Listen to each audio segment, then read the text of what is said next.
The Dave Hooker Show. A presentation of Off the Hook Sports.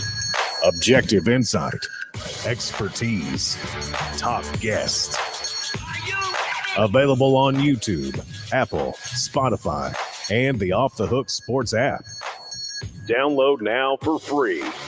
Also available on offthehooksports.com. I compute and obey. Now to Dave Hooker.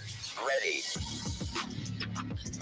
Welcome to the program, just hours away from game day, so a lot going on. He's Caleb Calhoun. I'm Dave Hooker. Each and every Thursday, we are joined by Josh Ward of the Sports Animals, so we love that. And Josh with a fantastic piece concerning the most impactful Vols of this upcoming 2023 season.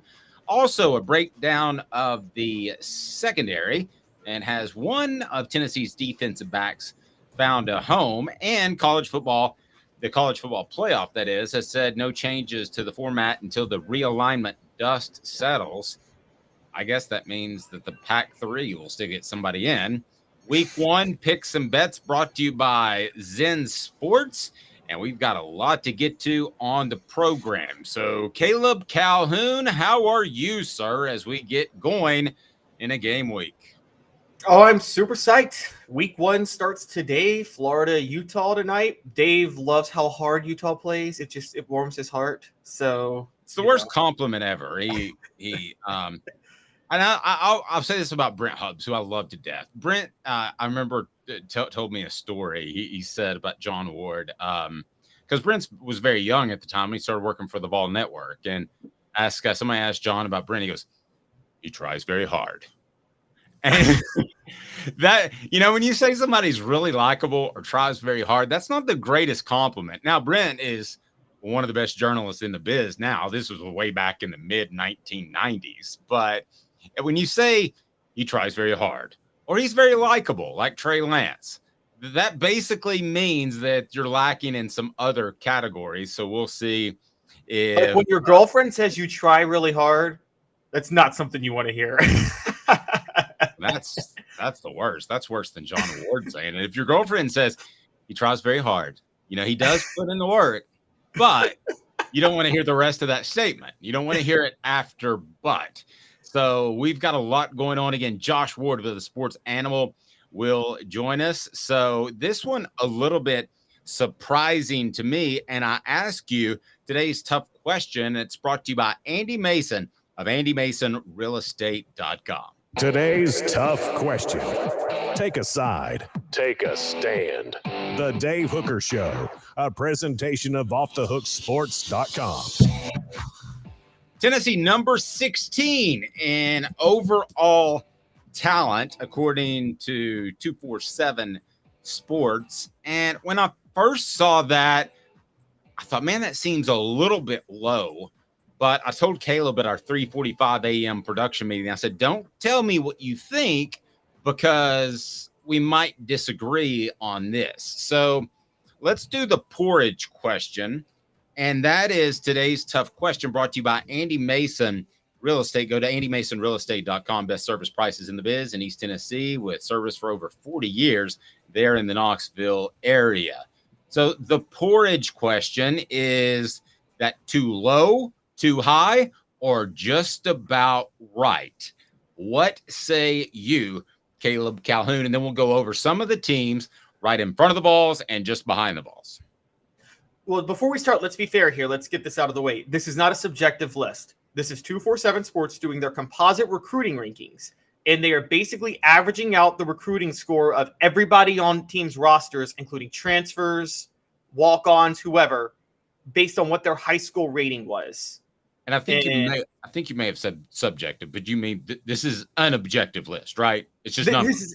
This is an objective list. It is not subjective. This isn't like, I think Tennessee's the 16th. No. They tracked the ratings of every single high school football player that is on every team's roster, and they use that to do a composite rating. This is the most accurate, if you want to say, recruiting rating you could possibly have, is where they are right now with this. So I think in that scenario, this makes total sense to me.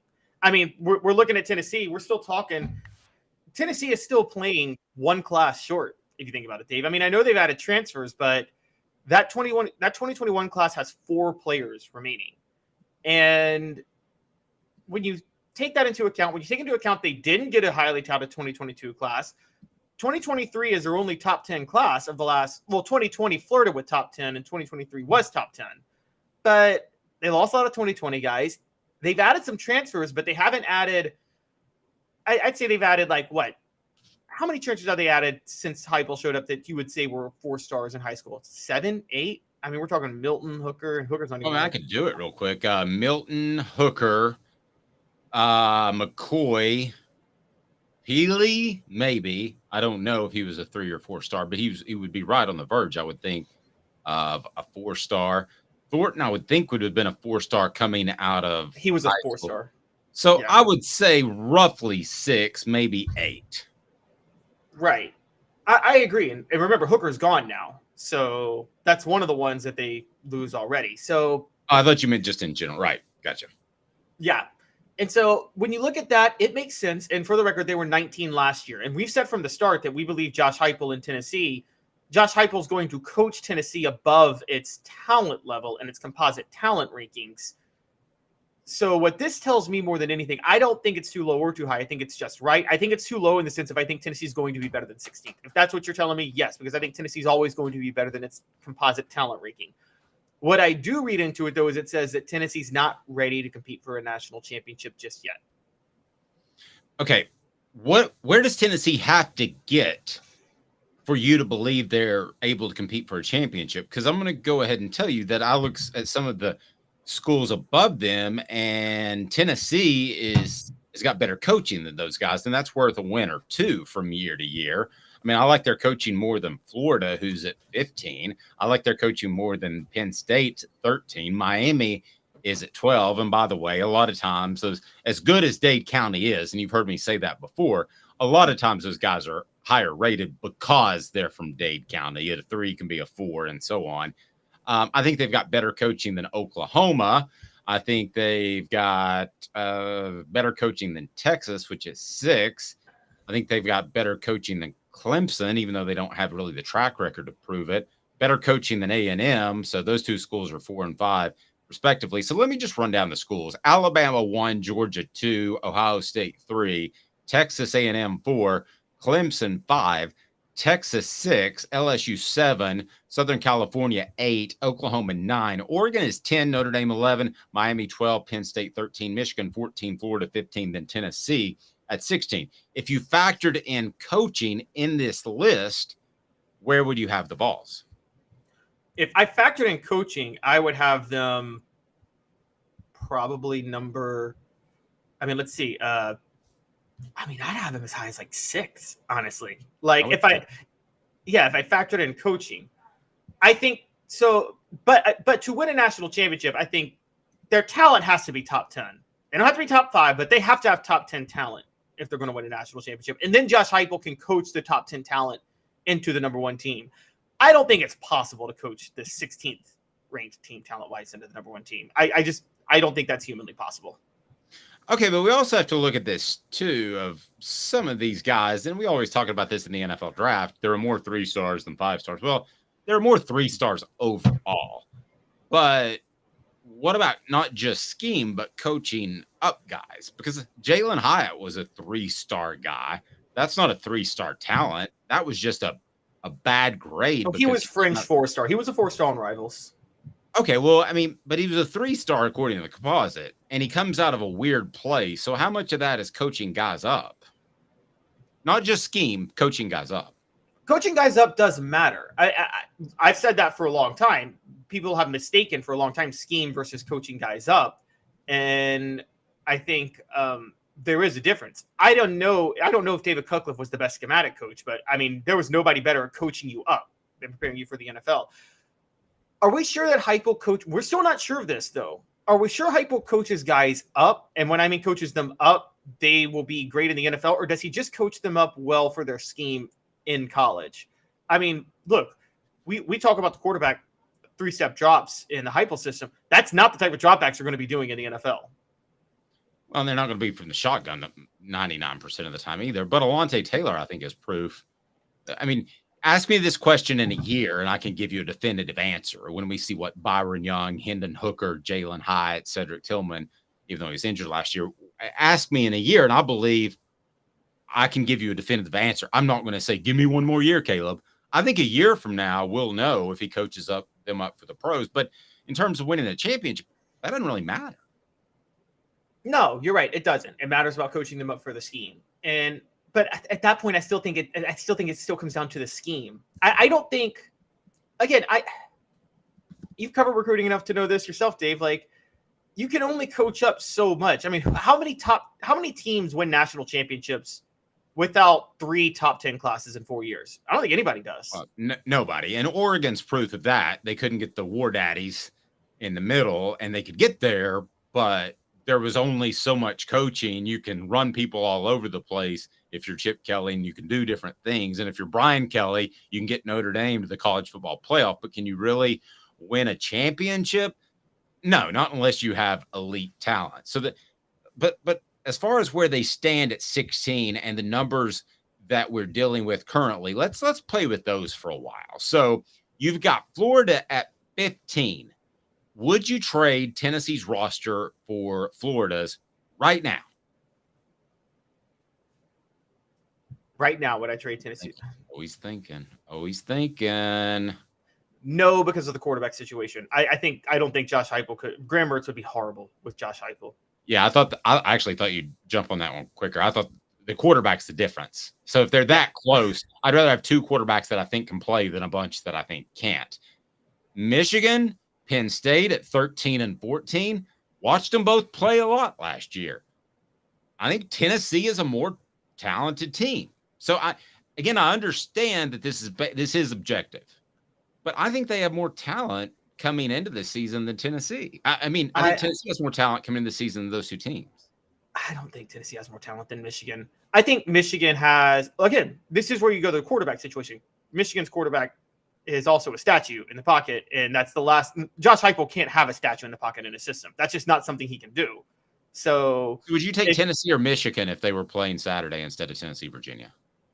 Michigan. I take Michigan. I think you'd have the Georgia situation. I still think, and so I think Michigan's a better team. I would take Tennessee's roster for Josh Heupel coaching, but because Josh Heupel has better personnel for his system right now. Again, Michigan doesn't have the.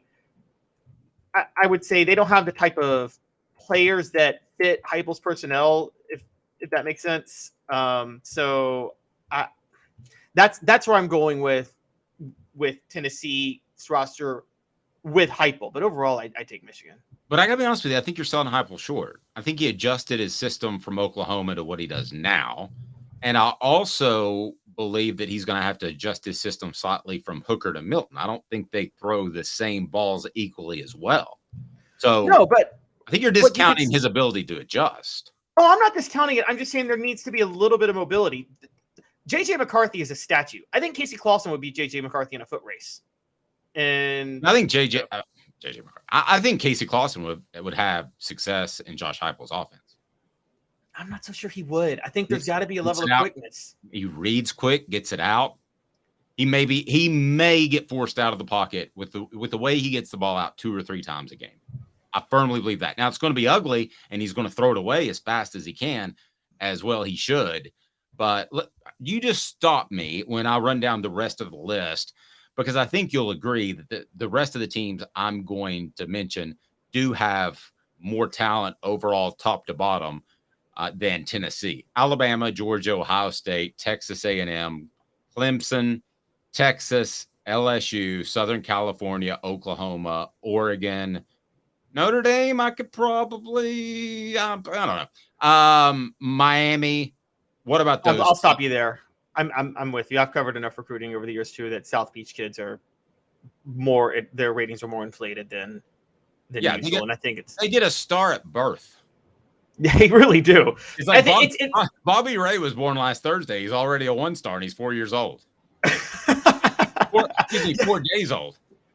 Yeah, I think, and we've seen that play out. Miami's actually recruited well under Al Golden for a while. So I think that, I don't think South Beach talent is there, but it is overrated. South Beach talent is and so that's a little bit different than where Tennessee recruits in-state. I think a lot of in-state Tennessee kids are overrated because of politicking and recruiting services. I think there is a look at what Miami did over a 20-year period with just Miami kids. And I think that's stuck in the mind of a lot of people, and they can't get it out of their mind. If you include coaching, you have them at 6. I think that's right about where I would have them to. In that 6 or 7 range would be very debatable, because I think there's some really C+ coaches, coaching staffs on there. And I think Tennessee's an A+ coaching staff based off what I saw this year. They could always surprise me. I don't think they handled the Cooper Mays situation particularly well. So maybe I downgrade them after this year, but I think they're an A+ staff to this point. It is time for what the H, and this one kind of blew me away a little bit, to be real honest with you. What the? What was he thinking? Release hounds. The Dave Hooker Show. Keep cool. A presentation of offthehooksports.com. So sometimes we pull stuff from other places. Other times, Caleb has, or I have, what we think's a good idea. I love Caleb. I think he's a great individual. Has excellent journalistic skills, but he brought this up at our 3:45 a.m. production meeting. And if you notice, I just sat there very quietly and I didn't say anything, because I was going to let Caleb make his position and defend himself. Caleb thinks Tennessee might be a finesse team under Josh Heupel relative to the rest of the SEC. Why, Caleb Calhoun, are you saying that for a team that's steeped in running the football? So we talked about this yesterday, because it kind of, you brought up Tennessee versus Washington and you brought the War Daddies up front. And I'm like, I still don't think Tennessee has those War Daddies right now. And it kind of got me thinking. Last year, I was a big defender of Heupel, and Heupel was a big defender of his system, because Heupel is not, we agree, Heupel's not what Mike Leach was. Rest in peace. He runs the ball. Well, and explain that. Mike Leach spreads with 4 wide receivers and just and beat you down the field with short passes the whole game, pretty much, with the air raid. That's what he does. What would be a running play for a regular team is a 4-yard hitch route for Mike Leach in his offense. And he kind of sticks to the same philosophy all the way down the field. Heupel does run the ball. Heupel's flexible. His play calling is good. So I'm actually not talking about his system here. And I want to be clear on that. I'm not attacking Josh Heupel's system. I'm saying I'm wondering if you kind of are. No, I'm not. I'm wondering if his confidence in his system is resulting in him creating a culture of being just a little too finesse. Dave, I was very high when he was recruited on Addison Nichols. Then I was very high on Gerald Mincey signing with Josh Heupel. You are the one who's telling me that both are too soft right now to start on the offensive line for Tennessee. Everybody that's starting for Tennessee and that they're set on right now. You said 2 offensive linemen. Who's right. The second offensive lineman? Addison Nichols and Gerald Mincey. Well, I don't think Gerald Mincey gets it. I don't know that he's soft. If you wanted to support your argument, I would say Elijah Simmons. I think he should be a lot tougher. But anyway. Okay. I see that actually wouldn't, though, because Jimmy Pruitt recruited Elijah Simmons. So I'm going to be fair on that. Okay. Gotcha. I'm not sure. I can't tell you 100% the deal with Mincey. I'll tell you when I can tell you I'm pretty sure about something. I'm not sure if Mincey doesn't get it upstairs or if it's a toughness issue. The 2 only sure bets on the line for Tennessee this year, one is hurt right now, Cooper Mays, but then the other one is Javonte Spraggins. They were both Pruitt guys, both of them. And they're the only guys that we know are tough enough right now to handle playing on the offensive line, just as Darnell Wright and Jerome Carvin were last year, both Pruitt guys. On the defensive side, we still have a lot of questions right now. We have a lot of hype behind players, but look at everybody being named on defense. Amari Thomas, Bryson Eason. You mentioned Elijah Simmons, who might be soft, unfortunately. But still, all these guys are all these guys are almost like a parent saying, and then we've got Bob, who's not the greatest son in the world, but you know. Yes. All these guys they were still Pruitt signees even if they work out. But I think the Addison Nichols thing was a red flag to me first. Then the whole Heupel doesn't allow fighting in practice, which is a big deal to me too also, where he's just there seems to be I don't want to toughen up my players too much on the line. And we haven't seen any proof yet. And Dave, you got to give me this. We've seen zero evidence that Heupel signees are tough in the trenches. Okay. Let me address those three things. Seems to have recruited soft offensive linemen. That's a problem with Addison Nichols. I don't know that that's a widespread problem to this point. And if I misspoke at some point previously about Gerald Mincy, I apologize because I may have put you in a bad position, but doesn't prioritize defense.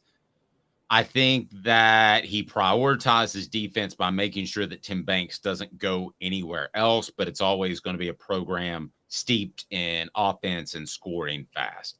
No fighting allowed in practice. Where did that come from? Well, that came from a conversation that we had with Cooper Mays on the Ball Report. And he said there's absolutely no fighting in practice. And I thought it was odd because the 98 team had an all-out melee brawl that helped the offense toughen up, and it helped them get some confidence, and they went on to win a national championship. But that's a little antiquated. If you go back 50 years, there wasn't water on the sidelines, and they had salt tablets, and they had wet towels that you could suck on. So stuff gets antiquated. Now, do I have a problem with a little bit of fighting and maybe a brawl? Not if I'm stacked 1-85 like that 98 team. If I'm building a program, I've got a bigger problem with fighting because I don't want somebody getting hurt. And we saw that, we saw that with Butch Jones, or somebody fell on a helmet. They didn't. So how do you get stitches from that? Sorry. I don't. So fighting allowed in practice, I'm not sure that that's going to be his MO, but I would say 70%, if you want to go back 25 years, 70% of football practices in preseason involve some fighting. Now it's probably the exact opposite. I don't think people allow fighting nearly as much because it's not PC, number one, and two, you could get somebody hurt. So maybe that's not soft. Maybe that's smart, Caleb. Okay. And notice I say maybe because I'm okay with a little bit of fighting in practice. I'm a little suspect of it. And let's bring up this name because we talk about him a lot on the show. I think we're both fans, but it is true that we keep saying that Josh Heupel's today's Steve Spurrier. Dave, let's be honest. In the 90s, Florida got exposed being finesse in a lot of games because of Steve Spurrier's system, didn't they? I mean, let's just plug in that Nebraska national title game in 95. I would strongly disagree with that as a whole. I thought they ran the football. I thought they were tough on defense. That one game I'll give you, but I thought for the most part that was very Heupel-like in that, yes, they would pass early, but then they would run it down your throat late. But there's a reason Spurrier only got one national title, and he backed into that national title, by the way. True, but I think it was his ego. I think it was his ego that threw the ball too much. I thought they were physical, but his ego, when the passing game didn't work in the first half, he kept chucking it in the third quarter. So maybe we're splitting hairs a little bit. I mean, but that has to stand out because he was willing to run it at South Carolina to agree. It just look, I think Spurrier, I love him. I love the way he dominated the SEC, but I go back and look. Remember his one national title. I don't know if you could really say he deserved that national title. He got a rematch with Florida State because all the luck fell in his favor because that year the Rose Bowl wasn't part of the bowl coalition. So the undefeated Arizona State team went to go play Ohio State in the Rose Bowl. Had that not existed, Arizona State plays Florida State in the national title, and Steve Spurrier is walking away with no national championship ring to his resume. At which point his whole legacy is totally different than it is right now. And go ahead. And I think the Nebraska game, the Florida State, he was 3-7, I think, against Florida State. I think it was because Bobby Bowden's Florida State teams were more physical than his teams were. Oh, see, those teams were super soft, if you ask the 98 Vols. Anyway, we got to get to Josh Ward. Let's do another one on this tomorrow, and we'll discuss the softest team to win a national championship, 90 seconds. And this guy's not soft at all. He's incredible and wrote about the most impactful balls. We'll go through them. It's on offthehooksports.com, and we'll be back in exactly 2 minutes. Hang tight.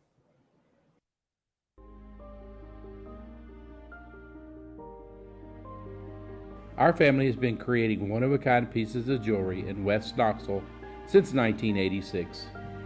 Each piece is a combination of unique processes that bring your idea to life. Every day in our shop, a truly special item with a story all its own is being manufactured in our facility, bringing the history and family sentiment into a whole new generation of life. We are grateful that you chose us to be Knoxville's best jeweler, a title that we value and respect. Because to me, being a jeweler and owning a jewelry store are not the same thing. I'm Rick Terry. I'm a jeweler, and we want to be your jeweler. Kingston Pike and Campbell Station Road in the heart of Farragut, and downtown on Gay Street right next to the Tennessee Theater. Hi, Mike Davis here with City Heating and Air, reminding you to always dare to compare. Our team provides quality local heating and air service, installation, and maintenance across East Tennessee. We use only the best equipment like American Standard heating and air conditioning for your residential, new construction, or commercial needs. Honesty, dependability, and customer satisfaction have been the cornerstones of our business since 1961. City Heat and Air. Dare to compare. These mountains hold and defend a spirit far better than moonshine. A drink that holds flavor that becomes necessity. A hard cider made and relished by folk who are as hearty as they are legend. A refreshment that can only be found in one place. With a taste that makes you say, give me 3 bottles of the good stuff. Tennessee Cider Company, where necessity can be found. Objective coverage. Hey, that's new. If we get caught, we're going to jail. The Dave Hooker Show, a presentation of Off the Hook Sports. YouTube, Apple, Spotify, and the free Off the Hook Sports app. I'm going to need to see some identification. Back to Dave Hooker. Soft. Is there any worse thing that you can call an athlete? Soft. I mean, in gymnastics, it's a good thing, though, because you want to land softly, right? I guess that's the one example. I did a little gymnastics with Josh Ward's son last time I was at his house. What'd you think of that? Josh lifted him up. He did a front flip thing. That's a pretty cool trick, wasn't it? That was. You had to lie down, if I remember correctly, for the next 15 minutes, but I didn't think that was a big deal. I popped 15 Advil in the car is what I did. And then I got the Oxy, and it was downhill from there. All right. So, Josh, what do you think? We were just talking about this, and I want to get to your impactful balls, but could Josh Heupel's offense or entire program, be described as soft? If you pull up the tape of the Kentucky game last year, when Tennessee destroyed the Wildcats, I don't think you're going to watch Tennessee's guys up front and think soft. I don't think you'll watch Danico Slaughter play and think soft, just because things go fast and guys are running wide open where they don't have to break tackles. That doesn't make the mindset soft. I don't think you can. JJ Crawford. Up chuck and then nodding at the Alabama defenders. That's not soft. Crazy, but not soft. So no, I don't think that at all. And we'll see what the next phase of players is. But Cooper Mays, Javonte Spraggins on the interior of Tennessee's offensive line, Jerome Carvin a year ago now with the Chiefs, definitely not soft. Wait, but yes, that was my point though. Was Josh? Those were all Pruitt recruits. I'm wondering if Heupel's targeting soft guys in the trenches. We haven't seen a Heupel guy work out or stand out in the trenches just yet. I guess you could say J.J. Crawford as a junior college in the 2021 class has worked out. But outside of that, yeah, Heupel brought him in. Well, and this is transfer, not recruiting, but he's still brought in by Heupel. Everything I hear about Omar Norman Lott is the opposite of soft, and he has to go show it. He's one of the important players for Tennessee this upcoming season. But I still look at players now entering their third year. You're right from a recruiting standpoint. There is that next step. Okay, you have to show your ability to recruit, develop, and continue, in this case, the success that happened a year ago with those players leading the way, having been brought in by a previous coaching staff, almost across the board with the guys that were the highest impact players But in terms of the mindset, we talk about culture, right? The word's used probably too often in sports, but it does matter and it does apply to the conversation. Part of that's off the field. Are you taking care of business? Are you buying into what the system will be? Everything that goes into it. But that is how you perform on the field. And I just don't think Tennessee could have done what it did last year without toughening up, because they didn't show a tough mindset a couple of years ago when things got tough. They did, I think, over the last couple of seasons. Yeah, I don't think any of the three of us has said Omar Norman Lott. He's flaccid. No, Well, I'm sorry. I meant soft. That. I used a synonym. My bad. Yeah, I wouldn't have thought that either. You've never said that on the radio, correct? But Josh, did you know that Dave likes players who try really hard? He said that earlier yesterday on our show. He said that he loves Utah because even though their defensive linemen are undersized, they try really hard. I hate it when somebody says they try really hard. It means you're not any good. I mean, if you try really hard, you're not any good. Unless they say you're really good and he has a great work ethic, then that's something different. Let's get to Josh's column. It's the 10 most impactful balls on Off the Hook Sports, and that leads us to 4 Downs. It's brought to you by Campbell, Cunningham, Taylor, and Hahn. 4 Downs. 4 questions. 4 answers. The Dave Hooker Show. 4 Downs. A presentation of offthehooksports.com. So it's a long list, so I'm going to go through them, and then I'm going to ask Josh and Caleb some questions about these cats, and I'll weigh in as well. So the 10 most impactful balls for the 2023 season: safety Jalen McCullough, running back Jalen Wright, wide receiver Ramel Keaton, cornerback Danico Slaughter, linebacker Keenan Pili, linebacker Aaron Beasley, defensive tackle Omari Thomas, offensive tackle John Campbell Jr., center Cooper Mays, quarterback Joe Milton is number 1. And I don't think anybody can argue with that. So we bring you 4 Downs, brought to you by Campbell, Cunningham, Taylor, and Hahn. Look at me. No contacts, no glasses. I can see near and far. They can handle your cataract or LASIK surgery, which I got, and it's local, and it's phenomenal. You'll love Campbell, Cunningham, Taylor, and Hahn there on the Weisgarber in West Knoxville. So let's get to it. Cooper Mays is going to help us get through this. We always love visiting with Cooper. Not so much now because he's not in the best of mood from week to week because he's hurt. But Cooper, what should people do? Cooper Mays here. Hit like and subscribe. Get better, Coop. We're rooting for you. What down? Coop here. First down. All right, Josh, let me ask you this. Of that group, what player do you have the most confidence in that he will be the most impactful ball? Not that they need, but you have the most confidence he'll be the dude. And then Caleb, I'll ask you the same question. Most confidence in. I'm going to go Amari Thomas just ahead of Aaron Beasley. I have a lot of confidence in both of those players. I thought Amari Thomas was a good player for Tennessee a year ago, showed the progress that he was expected to make in his second season playing for Rodney Garner. And now I think he can be one of the top interior defensive linemen in the SEC. I think a year from now, Amari can be an NFL player. I'm really just having to choose one here. I could have said Beasley and had the same level of confidence. The way he performed over the course of last season showed his progress. The way he played in the Orange Bowl was MVP worthy, in my opinion, against Clemson. So Amari Thomas just ahead of Aaron Beasley. Caleb?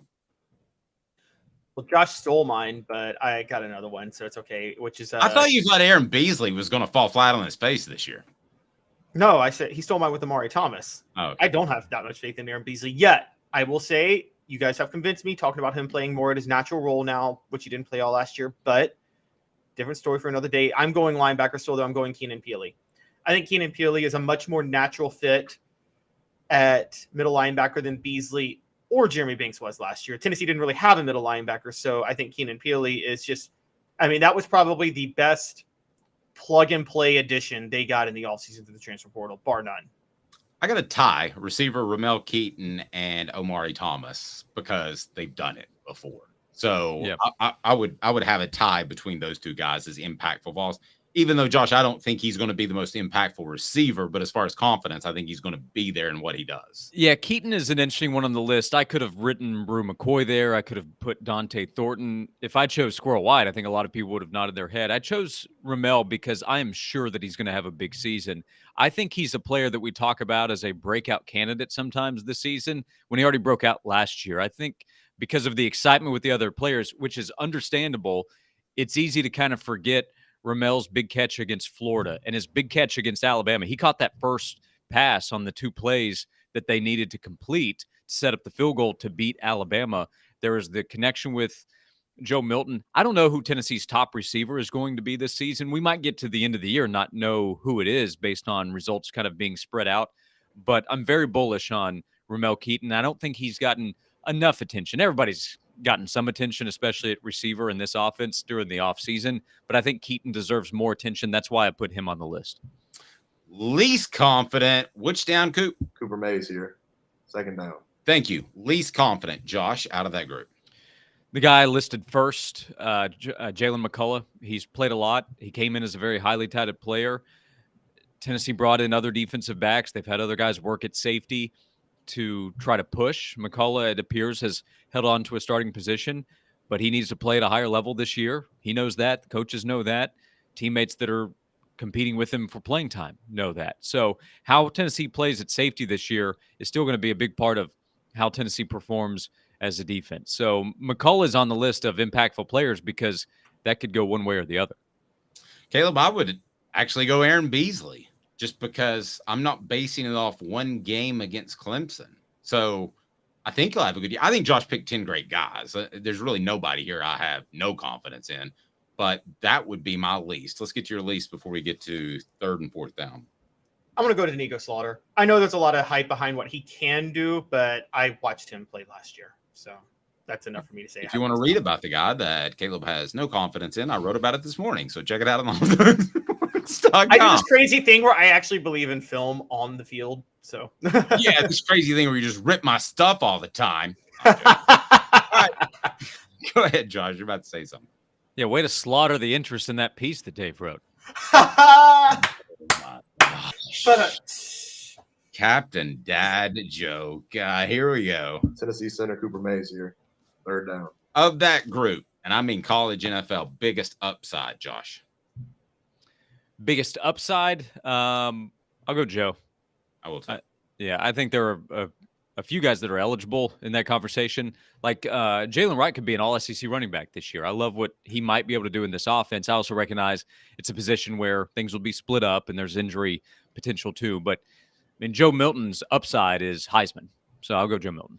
He's Richardson-like, Caleb, and Anthony Richardson. We can knock him all we want to in college, but he's locked down a starting job in the NFL. That's where the NFL is moving. So I would say biggest upside would be Milton. You? It's hard for me to argue that, but I'm going to be a little avant-garde on this one and just say John Campbell Jr., just because the coaches plugged him in at left tackle immediately. And I know I do feel like maybe they wanted him to win the job, so they helped him win the job, but it just seemed for him to so quickly pick up that job kind of stands out to me coming from Miami. So I think there's some raw talent there that maybe we're missing, and maybe we'll see it on the field this year. And only Josh can convert on this down. Cooper Mays here. 2nd down. Who didn't make the cut? Second down? I think it's 4th down there, Center Cooper Mays here. 4th down. Stupid machine. It wasn't my fault. Josh Davis, basically, I tell him no all the time. He's the ref in the Missouri-Colorado game in 1990. He does All SEC center Cooper Mays here.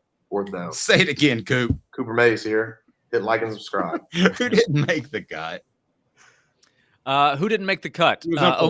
Omar Norman Lott was one of them because I said, okay, well, I've got Amari. Am I going to put 2 interior defensive line? I listed him along with Bryson Eason as that group is something to be excited about. So Omar would be in that 11 to 15 range, and then pick your guy on the edge. I didn't put a guy on the edge because I wasn't really sure. Do I go Tyler Barron? Do I go Roman Harrison, who's listed as a starter? Do I take a shot at like Joshua Josephs? But then that's a positive. I don't think that's a negative. So if so, then that would be really good for the defense. I think it's more of a collective effort that needs to help Tennessee, where you're talking about 4 or 5 guys that can be somewhat equally disruptive. All right, so we did a little Josh, if you could only see what your face froze, it looked like what you froze for a second. And if you could only see what your face looked like when you froze right there, it was beautiful. Oh, I don't doubt that part. we had a little boo-boo there, so I think that everybody got what Josh had to say. But we do have a poll essentially about Tennessee's probably most important unit, and that is the defensive backfield. I mean, they have to get better there. So let's go through that right now, and it's on offthehooksports.com, and it's a secondary breakdown. So Josh, I asked 2 questions of everybody that contributes to the website. You, Jimmy Himes, John Adams didn't respond, but that's not a shock. The Hall of Famer. Yeah, that's right. Is he a Hall of Famer? I think he's going to the Knoxville Hall of Fame tonight. Is that right? Yeah, I think so. That's the intel I have. He didn't mention it. All right. Is it the Knoxville Sports Hall of Fame or Sports Writers Hall of Fame? The Greater Knoxville Sports Hall of Fame. Grant Williams, the guest speaker this year, big time.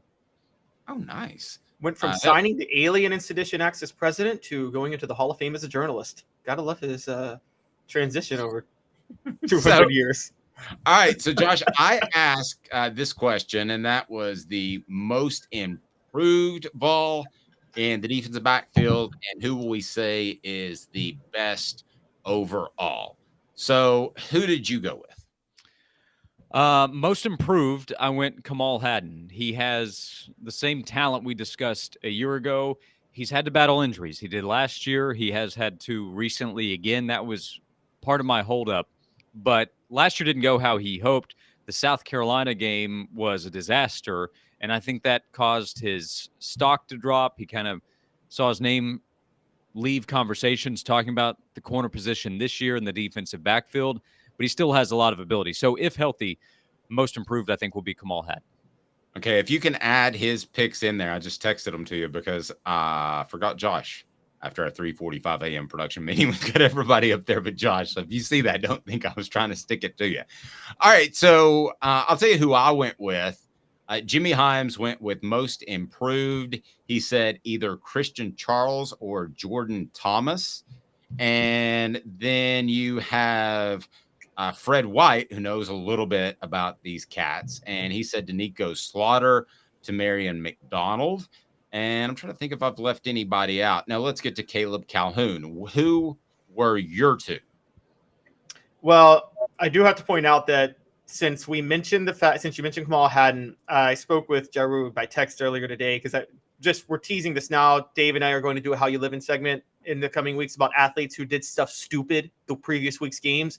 And the first thing Jaru thought of was like when Kamal Hadden talked all that trash against South Carolina and then didn't make a single stop. Fair. By the way, that was not the concept of that bit at all, but we'll go with that. Go ahead. Who are your guys? But my guys I'm actually with Fred White, and I know I said I had the least confidence in him on the last segment, but I do think Danico Slaughter will end up being the most improved. I just said least confidence because I can't be sure about that. But the best, I think, is Wesley Walker. And Josh, I don't know if you know this. I shocked Jimmy Hyams with this stat last week. Did you know Wesley Walker has the highest PFF grade of any returning safety in the SEC? I did know that. Yes. I was a little confused because I feel like he should have had to play more there to be eligible for it.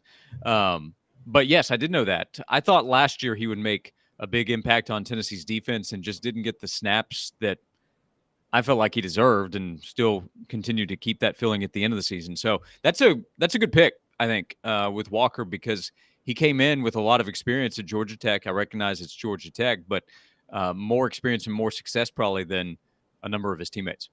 Telling you guys, I see the flashes from Danico Slaughter, the way he flips his hips and his explosiveness. And I remember Josh saying to me one time, man, I've never been around anybody that has an eye for football like you do. And I said, thank you, Josh. You try very hard. Well, that's true, but you didn't see Al Wilson standing behind you when I said that. So I said, right, if you could please step aside. I was trying to have a conversation here. And then Al goes, bleep you both, get out of the bleeping way. Yeah. I don't think Al needs me to move anybody for him, to be clear. I stepped over, but Danico was also my pick for for best. So most improved was Kamal Hadden, and then Danico was my pick for best defensive back for the Vols this fall. Yeah, look at him. He didn't mention it until he heard what I went with. And then I'm siding with our message board. I wrote a lot on my previous blog buying into Kamal Hadden, and then I watched him last year, and I'm like, I sometimes I get to a point where like I've seen enough. There's no possible way you can be good. It's called the Danny White syndrome. For those that are too young, it has nothing to do with the athletic director. It's the quarterback of the Dallas Cowboys in the 80s for 8 years. Josh? Oh, y'all stuck with him for 8 years? Yes. Or any Dallas Cowboy quarterback for the last 25 to 30. Yeah.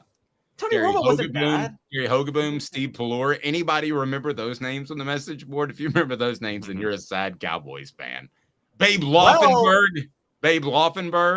Yeah, Tony Romo was good. Dak's a solid quarterback, but I know that the franchise is looking for more results. Yeah, Tony's good. Tony Romo is great if you need somebody to practice their Heimlich maneuver. Because he's choking all the time. Oh my gosh. Pretty good. First of all, he did convert the pass to Des Bryant. That was a catch. That was a beautiful throw. It's not his fault that he got robbed on that play. I'm just telling you, when I lift in the morning, I throw high heat, and that was pretty good. Josh has smiled at least 3 of my jokes, so I'll take that. We can just end the show right now, but we're not going to. Josh, you're on from noon to 3 on the Sports Animal. Follow him at Josh_Ward. Great stuff as always. I was really impressed with that piece, and thank you so much. We love you being a part of what we do. Yeah, I appreciate it. There were more players to try to consider than if you would ask me to do this a year ago or definitely 2 years ago. You know, when Josh Heupel said the roster is dramatically different, I do think you could go 11 through 20 and still talk about high-impact players. So that tells you the potential there, but some pieces need to come together. Some of them are question marks, and they need to be answered pretty early in the season. You know what's funny? Jalen Hyatt doesn't make this list a year ago. I don't think so. No, and that's an example. And this was brought up to us on the radio this week. I mean, it's true, and I think we talked about it earlier in the summer, but it's worth remembering. A year ago, there was a lot of excitement about how good Darnell Wright could be. But a year ago, nobody was saying he might be the best tackle in the country. He might be a top 10 pick in the NFL draft. That wasn't the conversation a year ago. He went out and had the season that he did. So to Caleb's point about John Campbell Jr., a lot of talk about how well he's done since he arrived. Jacob Warren was talking him up earlier this week. So, yeah, there will be some players that by the end of the season we say, you know what, did more than we expected.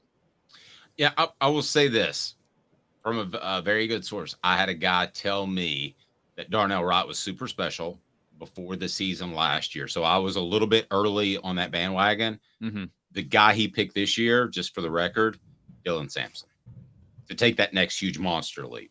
Okay. Yeah. And yeah, right. Also, Darnell was a former 5-star guy who had been a solid player the year before, and his upside was obvious. He was such an important player for the team last year, but he still had to prove it. Just like Jalen Hyatt still had to prove that he could be a big, consistent touchdown scorer, and boy, he proved that.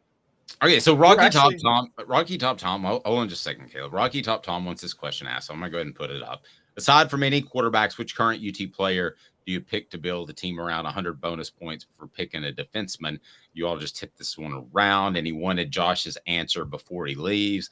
I'm going to go ahead and steal the best one. It's Al Wilson. Oh, this is all-time Tennessee player that you would build around. Yes, I think. Well, it's going to be. Yeah, it is now. Yeah, that makes more sense. He literally says current, guys. He says current? Yeah. Which current UT player? Yeah. Oh, well, there's not one that's not on Josh's list. Man, it really does feel like 98. If Al's on the team. How about that? I thought it was all time. I tell you what. I can't believe I didn't put Eric Berry on my impact list. Don't you think that he's going to? I didn't see current. Stop making fun of me. I would okay. Current player to build around. I'm going to go offense. Cooper Mays. Defense. Amari Thomas. Keenan Pilley. Okay. Caleb. Fire. Offense. Brew McCoy, I'm sorry, just a rare special weapon to me is Brew McCoy. That's and defense, Josh has to get out of Josh stole it from me, Amari Thomas. I'm with Josh on that. Josh, have a great rest of the week. Enjoy the game. We certainly appreciate it as always. You got it. Thanks a lot, guys. By the way, I was about to go with Doug Atkins, which he should have a huge year. Atkins, yeah, he's a riser. I like a lot. He really knows how to bring it. Well, can Dylan Sampson beat out G. McKeever for the starting job at running back? Thank you. I don't like either of you. Thank you, Josh. Give the ball to Jamal. Josh Ward on the Sports Animal. 90 seconds, and then more of a little bit of a secondary breakdown, but actually college football, the playoff committee has said there will not be any changes to the format until the realignment dust settles. What does that mean for the Vols? 90 seconds with Caleb Calhoun. I'm Dave Hooker. Hit that like and subscribe button. Turn your notifications on because we're dropping Celebrate 98 action and a new show that we're going to announce that's coming up that you will absolutely love. He's Caleb. I'm Dave. Off the Hook Sports. Candace, I was really heavy into the drug culture. I was selling drugs. I was just constantly in pain. I was missing like a good support system in my life. Candace has given me everything that I need in order to successfully have a wonderful recovery, in order to have a life that I didn't even know was possible before. And it's not just about me anymore, and I love that. I absolutely love it. You can take your life back. Call Cadis today.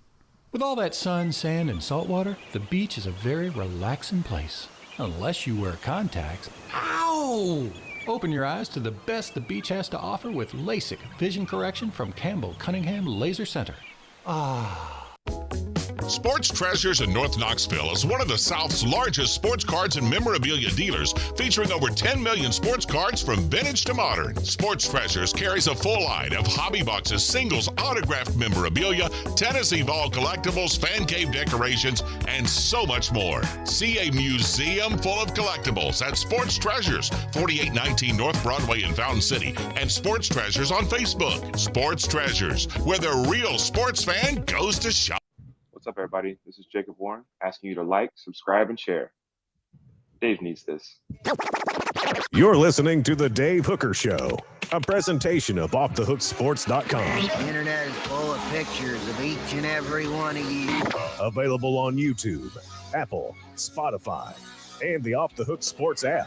Download now for free. Is there nothing you people can't do? Also available on OffTheHookSports.com. All right, so Tom basically took Caleb Calhoun out behind the woodshed and took him to task because Caleb and to some extent me come up with the topics that we talk about, along with our contributors, John Adams, and Jimmy Himes, and Josh Ward. But he came up with one that I want to do tomorrow, and I don't want to get caught up on it. But the offensive and defensive player, considering age, that you would most want to build around. Because you wouldn't say Joe Milton because he's got 1 year left. So the offense is kind of pretty easy. But maybe we say other than Nico. We'll workshop this thing. But I'm going to go ahead and give a shout out to my man Smoky Mountain Red. His nickname's probably AC, based on what I'm hearing, given the fact that he's a freshman. So can we do that tomorrow, Caleb? We got stuff to get to today, but can we add that in tomorrow? Sure, that's fine. By the way, shouldn't the shout out be to Rocky Top Tom, not Smoky Mountain Red? Sorry. Well, no, Smoky Mountain Red said my guy, Rocky Top Tom. Oh, okay. I see what you're saying. He came up with the idea. Smoky Mountain Red came up with my guy. Well, I thought of another topic. We have to factor in age. That's fine. Okay. We can. Well, and honestly, I don't factor in age much in a win now league with the transfer portal. I think age is kind of overrated. I'm just going to be the one to tell you.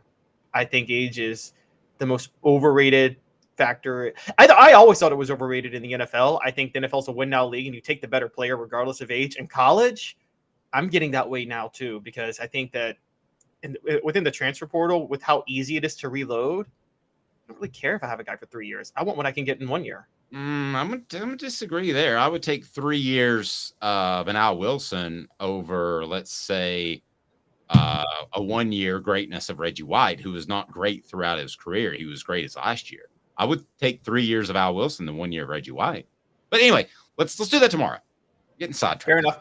By the way, just a funny thing, because you were talking about the Cowboys earlier. I thought about this outside of Peyton Manning and Matthew Stafford.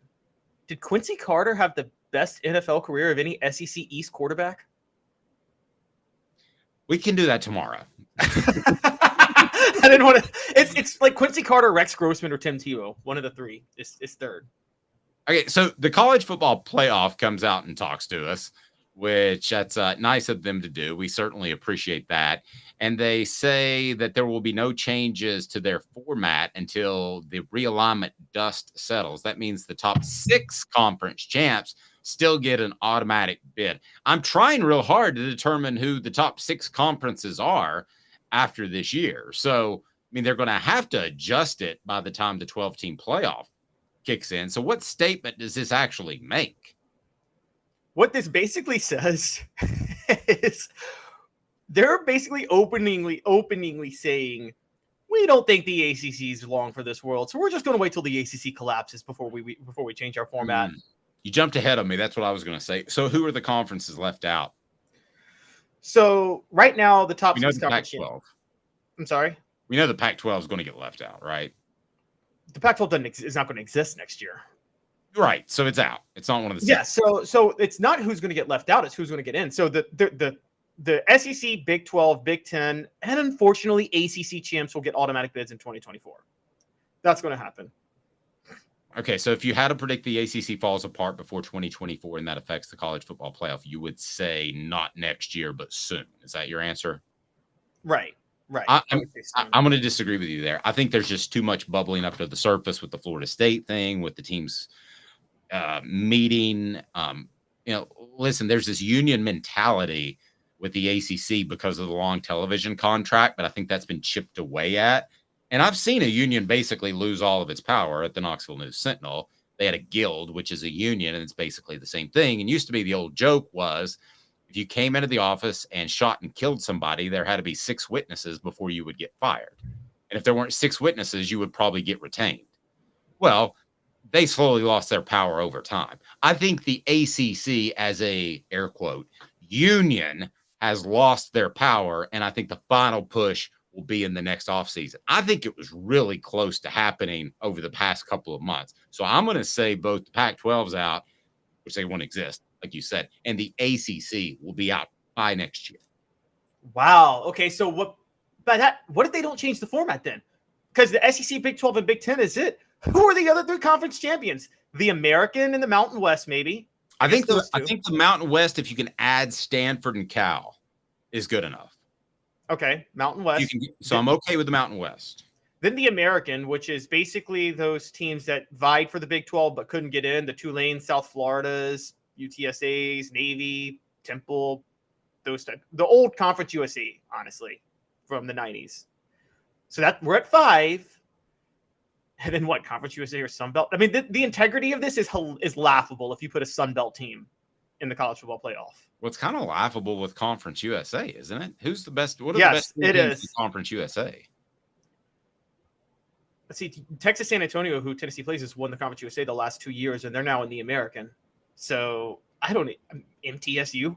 What if MTSU is in the playoff? I think you'll cut it down to 4 automatic bids by next year. I think no ACC and no. That's the best. Cut it down to 4 because SEC, Big 12. I wouldn't even do 4 automatic. What I do is, I would do 4 automatic, but I do it differently.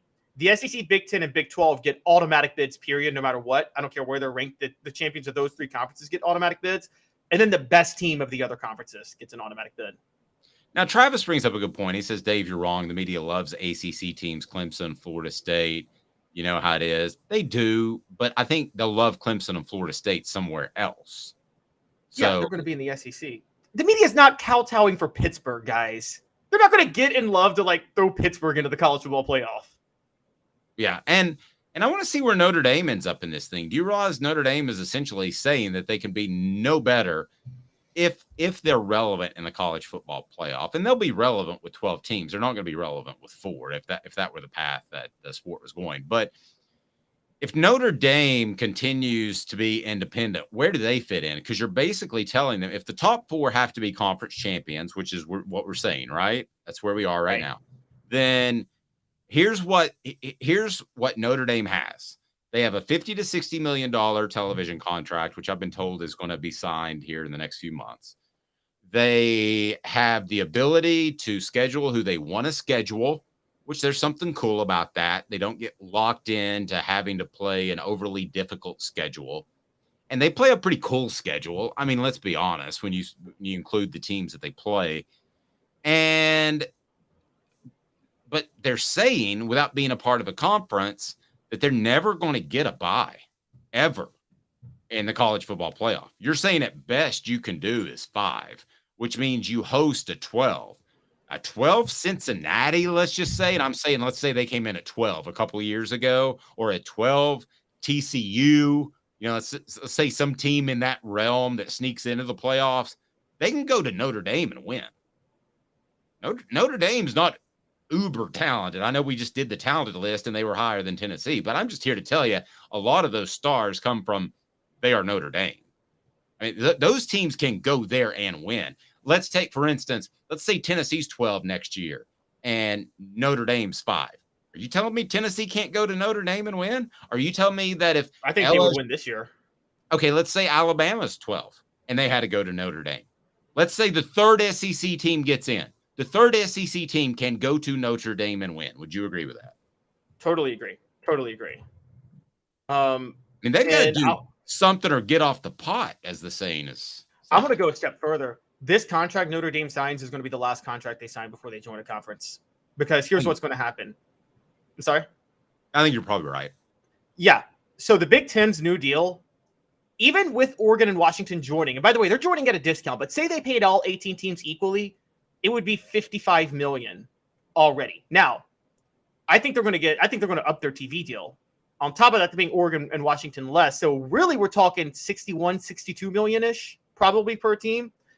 And Notre Dame, you said their contract's going to be 60 million now. So Notre Dame, a direct TV contract, is not getting as much now as Northwestern is playing in the Big Ten, which is crazy. I think the Big Ten has now gotten big enough. And when the SEC does its next round of negotiations in 2035, and by the way, maybe before then, I'm really hoping they do. I think you think they will get out of this contract with ESPN, right, Dave? With the $300 million. There's no way they can keep that going. That the SEC can get out of the ESPN contract? Yes. At least force ESPN to renegotiate. Yeah, probably, but I don't know that they need to. I've been told by some people at the SEC office that now they may be saying this to make themselves look better, that the Big Ten contract, the numbers are actually inflated a little bit. Now, so I don't know. So if that comes back to the pack and we're comparing 300 million to what right now? 1.2 billion or something? Yeah, 300 million to $1 billion per year. Okay. So if we're comparing 300 to 400 million, I don't think that's a big difference either way. And they constantly re-up each other like quarterbacks in the NFL. Yeah. Right now, it looks stupid out of whack, but I don't know that it's going to look stupid out of whack 365 from now. Okay, so 2030, what is it? It'll be 2033 this contract's up. Let's say hypothetically the SEC does get a deal. By that point, I mean, the SEC is going to be, as long as they hold firm and don't let the Big Ten cannibalize them from having so much power and money up until then, the SEC, can you imagine the deal they're going to be able to negotiate TV-wise after what the Big Ten just negotiated? I mean, we're talking they could do one. The SEC might have the leverage to go get Notre Dame at that point. But Notre Dame's going to realize they can make more money being in a conference with that TV revenue than what they can on their own. That's finally going to happen. The thing about Notre Dame to the Big Ten, not only are they a better fit in the style of football and the region, is if you're Notre Dame, wouldn't you rather go to the Big Ten and have a rotation of really 2 elite teams and one team that has a couple of years every once in a while, and that's Penn State. So you're Michigan, Ohio State. If you're looking at your biggest rivalries, conference rivals now. Yeah, but if you're looking at the SEC, you've got right now Alabama and Georgia are locks. I mean, that's why I don't think LSU.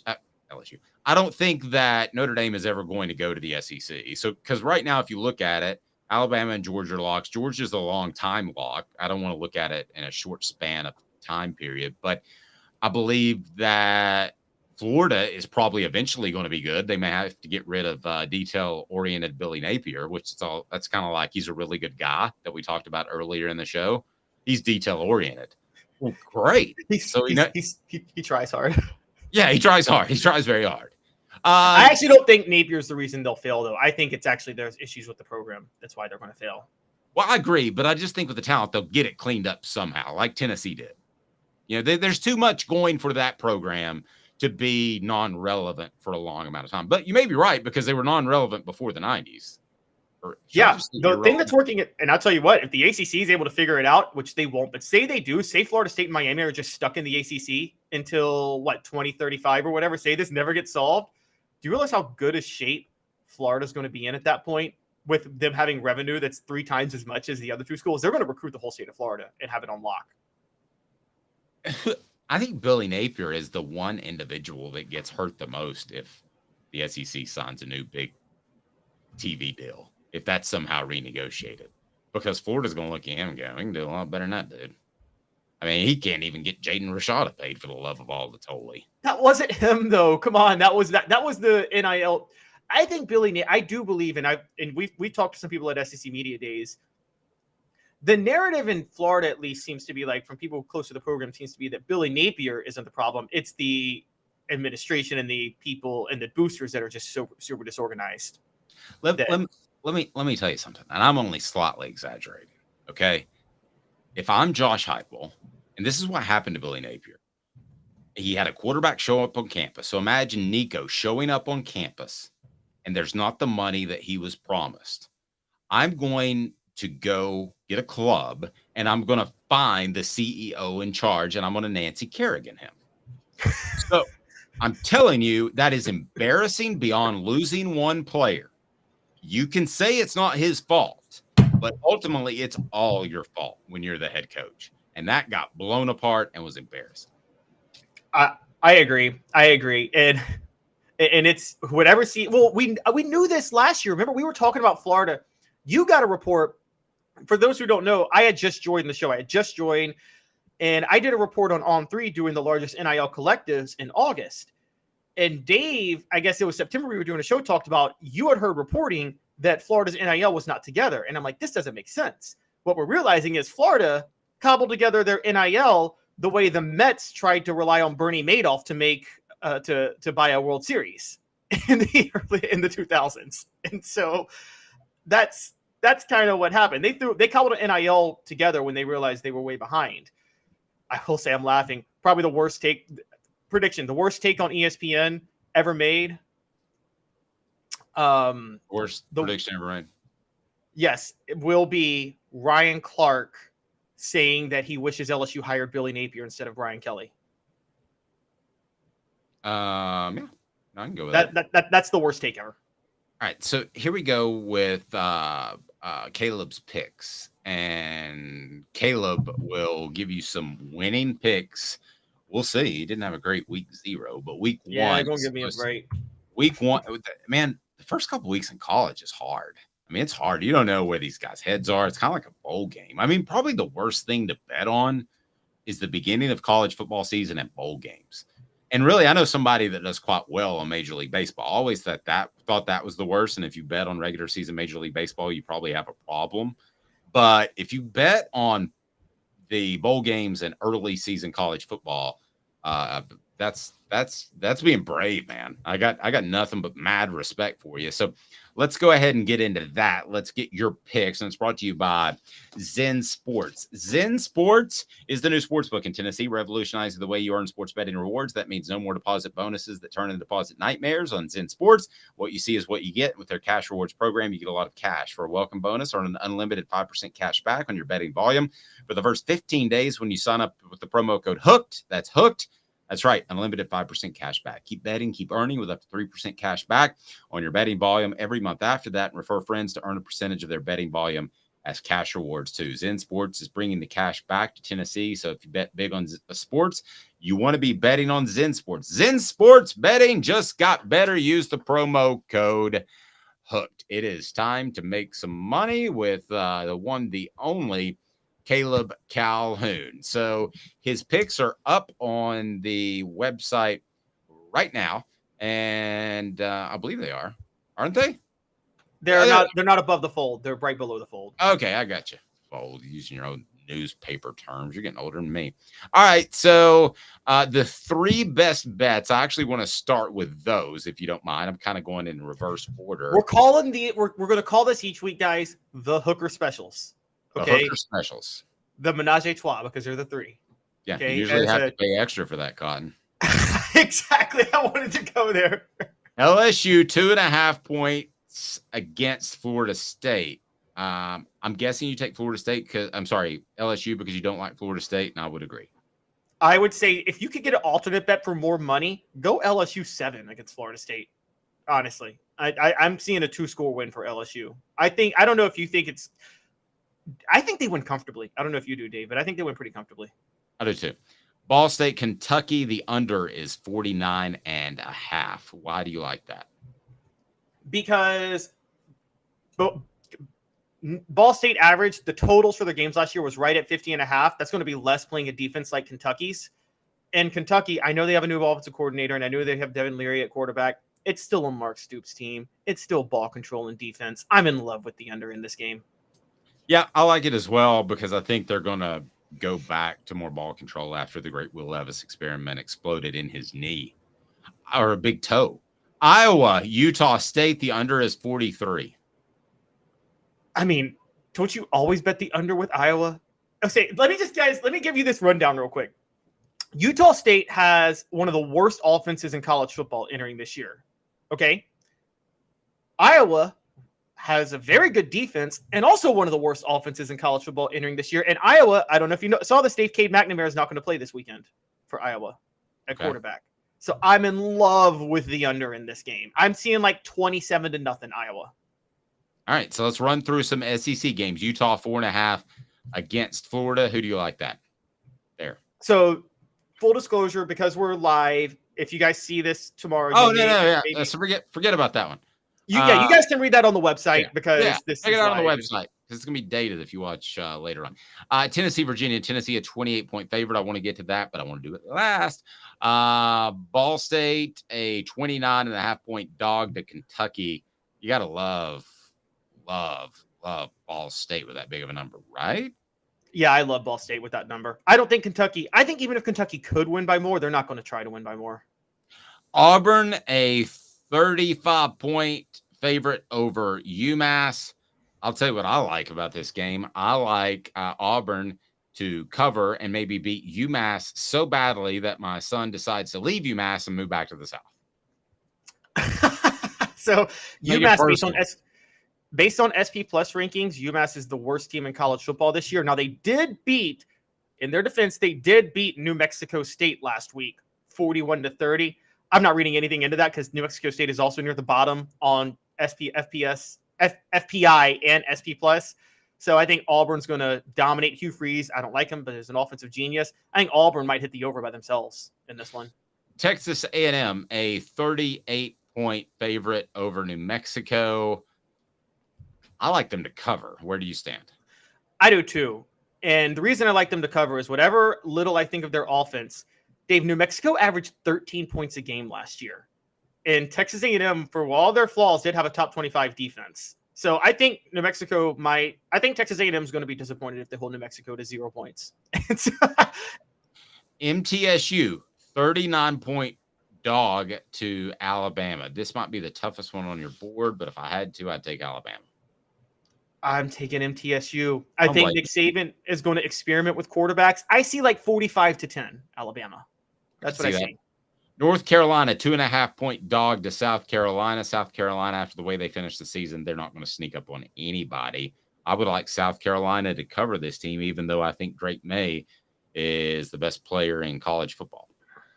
So Drake May, I'm more sold on Drake May than Spencer Rattler because we don't know which Spencer Rattler we're going to get. I'm also more sold on North Carolina's offensive coordinator. They brought in Chip Lindsey. South Carolina brought in one of the worst offensive coordinator hires of all time, a guy who thought Jake Locker was going to be better than Peyton Manning in 2011 and Dowdle Gaines. So my pettiness shows I will never forgive him as a Titans offensive coordinator. And I think that'll hold back Spencer Rattler. That's also the reason I'm taking the under in this game, despite two quarterbacks, Dave. There you go. Message board, according to Travis, said the best three bets are Tennessee and the points. Agreed. FSU and the points. We disagree with that. Don't crack Travis with that one. Kentucky and the under. I agree with that. Well, I agree with the under. Yeah, I agree with the under. I think that game is going to be a little bit closer because it's going to be low scoring. He's Caleb Calhoun. I'm Dave Hooker. This has been a presentation of Off the Hook Sports. Tomorrow. Big deal.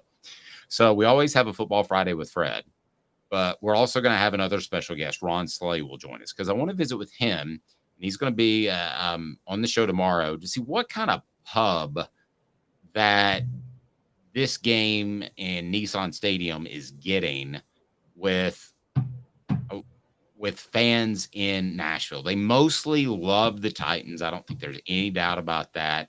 But what kind of pub is this getting? In other words, does it help Tennessee grow their brand in Nashville, or is it already as big as it's going to be? Does it help Tennessee in recruiting, or is it already a Tennessee town? So we're going to visit with former Tennessee basketball player Ron Slay, who's the afternoon talk show host on 104.5 The Zone. He's Caleb Calhoun. I'm Dave Hooker. Thanks for watching.